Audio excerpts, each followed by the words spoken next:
So we've been talking about theorems that would help us prove angle measures and arc measures within circles.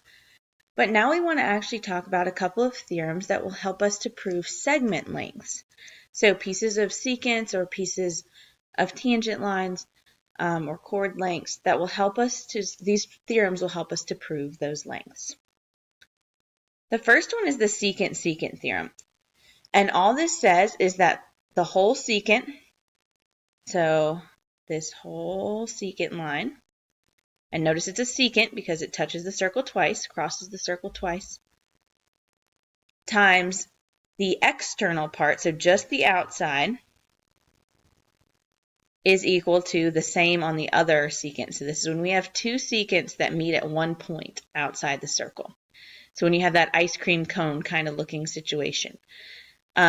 Same thing for the other. That's equal to the whole times the outside on the other one. So whole times external equals whole times external. I like to remember it as whole times outside equals whole times outside. Whoa equals whoa.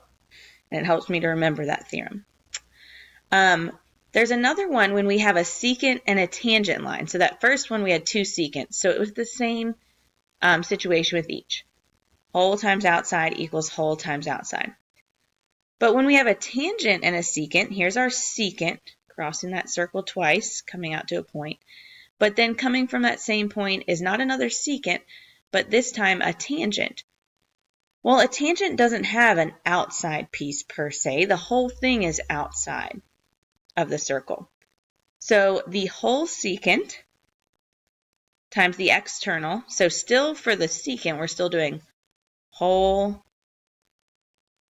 times outside. But that will be equal to just the tangent squared. So the whole squared for the tangent. So whoa equals w squared, or ww, because that whole portion of the tangent times itself, because there's not an outside piece. So it's not like we can do whole times outside like we did with the secant. We do whole times whole. So those are your two theorems, secant, secant, and secant tangent, that we want to look at. There's a couple more because we have all these different situations. The second one is the tangent-tangent theorem. So as you can imagine, this is when we have two tangents meeting outside of the circle. All this tells us is that the segments are equal to each other. So if you have two tangent segments and they are meeting at a common point outside, they're equal. So that's nice and easy. Whole equals whole.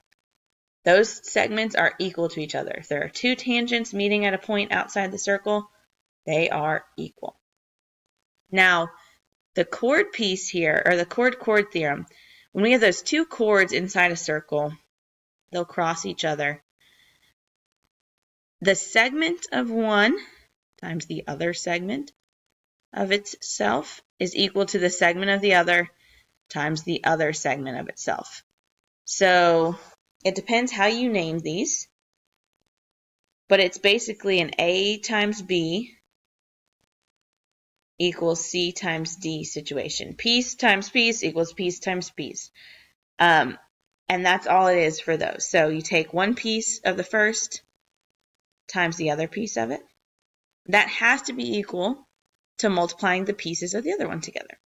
This piece times this piece. That doesn't mean that the pieces themselves have to be equal, but when we multiply piece times piece of one chord, it will equal piece times piece of the other chord, which is a really cool property.